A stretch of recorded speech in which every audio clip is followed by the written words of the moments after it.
This is a new day to try to get right. This is a new day to get on track. Yeah, that's life in football. This is a new day to live your life. This is a new day to try to get right. This is a new day to get on track. Yeah, that's life in football. It's life in football. We are life in football.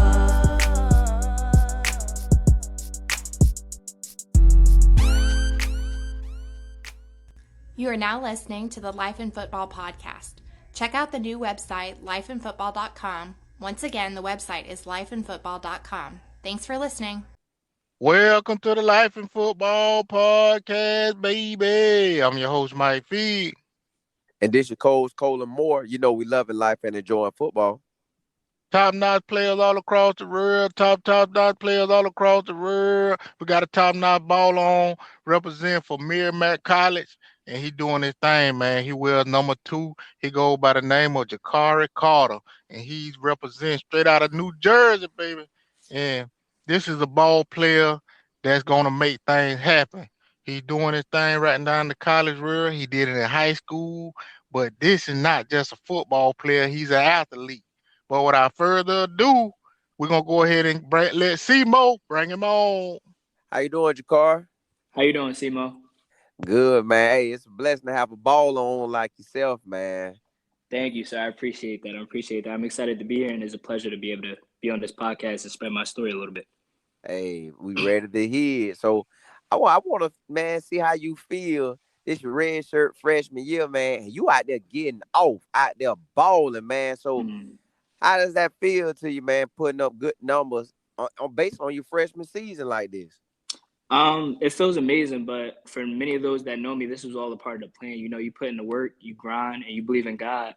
This is all the goals that you set for yourself when you at a young age. I mean, any real ball player, any athlete, or any dude that want to make it, you know, you're not just going into college just to wait till your later years of college to be the guy. You know, you want to be the guy as soon as that you step foot on campus, and by doing that, you got to put in the work and believe in the man above. Ooh, boy, I love how you talking, boy. So I already know. If you talking like this, I know you handling business in the class, at the weight room, practice, pretty much wherever you go, they know you handling business. Yes, sir. Of course, you got to hold yourself to a high standard no matter where you step at in the world. Hey, well, check this out, big dog. I got to ask you this. For just being a young man and a football player, how was it for you coming out of high school and choosing the school you currently at? Like, did you have other offers coming out of high school? Or, you know, was your decision just pretty much, okay, I'm going to go here because it's close to me? Or, you know, was your family in tune with it, or your coaches in high school? Like, just give us your list, you know, some of your story coming out of high school and choosing the school to play football at. Okay, so coming out of high school, I had 2 offers, one from Howard and one from Morgan State. As you know, in the college football world, sometimes you may get overlooked because of your size. I stand at 5'9", 175 right now. About in high school, I was about 5'8", 160, 150. So I did get overlooked by my size, but I did get recruited by a lot of schools on the East Coast, all the way from Big Ten, SEC, ACC to the FCS world. Unfortunately, I got overlooked, and coming out of high school, I had only 2 offers. That was Howard and Morgan State. The coaching staff at Howard that offered me left, and the coaching staff at Morgan State left, and they were no longer there. So I had to find other options, and that option was for me was going prep. I knew if I gave myself another year, an extra year to get bigger, faster, stronger, put on more tape, I knew that if I put everything in God's hands, everything will work out in my favor. So I went prep for 3 months in 2019. At my prep school, it was strictly all business. It was football, and it was a classroom. They took our phones away for about 3 months. You know, it was just strictly football. And God blessed me with a plan, and that was Merrimack College coming to offer me. And instead of waiting for other offers, I figured, you know, why not go to a smaller Division I school and make it a big school, just because I believed in my talent. So that was mainly the whole glimpse of my decision on going to Merrimack College. Now, with that being said, I want to know some more of your background. Like, how was it for you growing up? Do you have any siblings? And who inspired you to play the game of football? Definitely my father inspired me to play the game of football. I remember it just like it was yesterday, him handing the ball off to me in the basement, me being probably 2 or 3 years old and just had me line up like a running back and saying here, power right, power left. And with that being said, I have an older brother who played college football and who played high school football, was a very big inspiration to me as far as playing the game of football.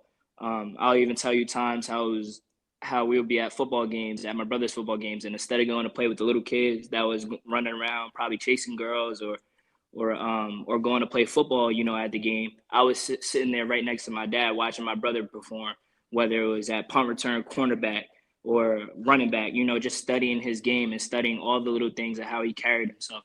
So the biggest part of me playing football was definitely my father and my brother. So with all that being said, and everybody pretty much giving you the blueprint, did your brother and daddy pretty much help you train in the summers and stuff like that? I'll say that I did watch my brother play football, but I'll say that my dad mostly took me to workouts and handed me off to the trainers that I needed to be with as far as working on my game. One thing my dad always instilled to me was, not to just train with one person or, try to branch out and connect with different people. So that way you can take one thing from each trainer and then put it all into your game. So my dad was really big on, making sure that I got to every single workout that I need to, whether, even if it was his last dollar giving it to me as far as getting to a workout or him staying there the whole time of the workout where, we barely got gas, but he made it happen for myself. So that way I could, live out my dreams one day. And I'll forever be thankful for it.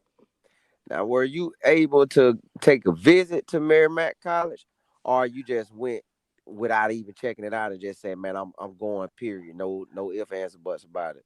It's very funny, sir, because in 2019 I had got the offer from Merrimack. I had received the offer from Merrimack, and and I was very big on it because it was a smaller Division One. I knew I'd probably be able to get on the field right away, and I took a visit to Merrimack, and I love the campus. I loved how it was. I could see myself there without football. I could see myself there in the classroom. The student faculty ratio here is, or the faculty to student ratio here is 14-1. So that was very big for me. So I did take a visit here. I enjoyed the campus. I enjoyed the visit. They actually had a slot receiver who was an NFL prospect at the time. So I see myself in those shoes right away if I would commit and be here, which I am now. So I did take a visit up here. It's a small Division One school up here in North Andover, Massachusetts.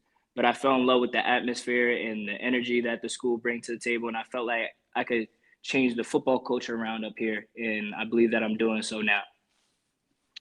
Nah, I love everything you were talking about, man, because you being detailed and you also looked at the school not just as going to play ball, but as somewhere you can go and just, be a student as well. So that's a real important note. I think a lot of other players need to hear, man, 'cause a lot of time when I see players pick schools is cause the coach. And my co-host Simo, he know I can't stand that when somebody say, "Oh, I picked it because the coach," which is a good thing, or could be a good thing. But my thing is pick it because this where you want to be. Because a lot of times a man not gonna make you for as help you get on the field or help your situation get better. A lot of times it's gonna be within us to improve and make our situation happen. Cause a coach can be here and today and go on the next. So you got to look at the situation like dog, like how you did. Like dog, can I come here and be successful? Without the game of football and just you know being able to take advantage of opportunity that's in front of me.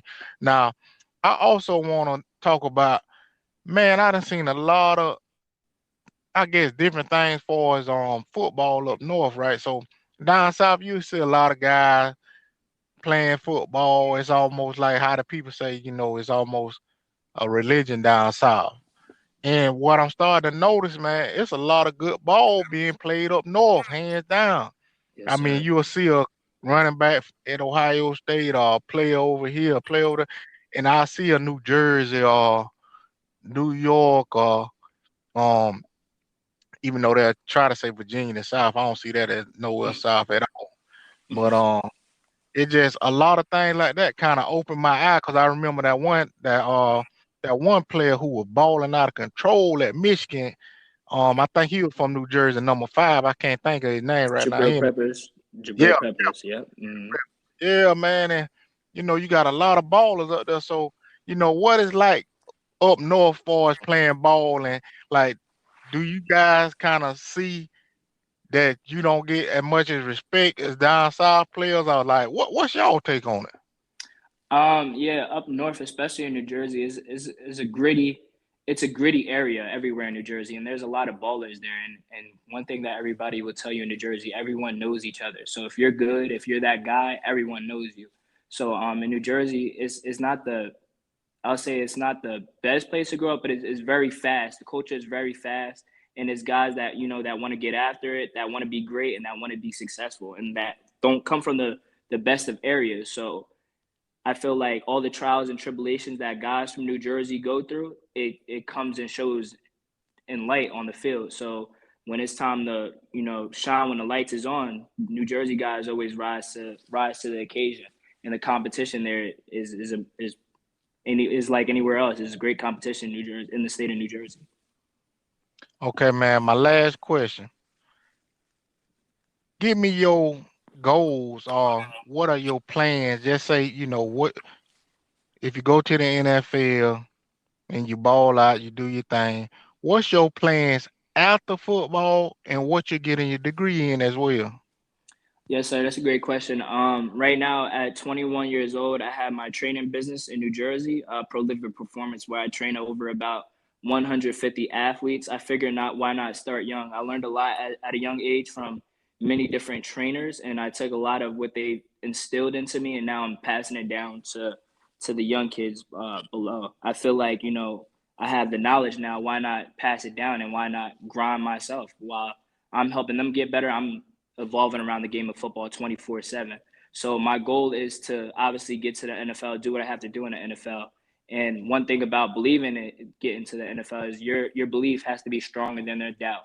I come from a smaller school. I'm an undersized guy, but my belief has to be stronger than their doubt. I have to grind, I have to work and stay committed in the classroom and believe in God, put my faith in God's faithfulness, and everything will come to light. With that being said, after my NFL career is over, I plan on having the money poured into my business, Prolific Performance, and being able to open up a facility. And with that, I hope to pursue a filmmaking career where I'm able to write movies and kind of explore that life a little bit more. Well, there it is, man. That's one of the best athletes y'all can see right now in college football. His name is Jacari Carter, and he's playing at Merrimack College, and he's doing a great job, man. I can tell he's a very intelligent young man, and I know your parents are proud of you. I know your family is very proud. Well, I'm very proud of you and all the things that you are doing, man. And I just want to say thank you for coming on, and we wish you nothing but the best, man. We see a bright future for you. So with that being said, I'm gonna leave y'all how I always leave y'all. Keep your head up and not down, or else you'll fall to the ground. It's the Life in Football podcast. Catch you next time. Thank you for having me.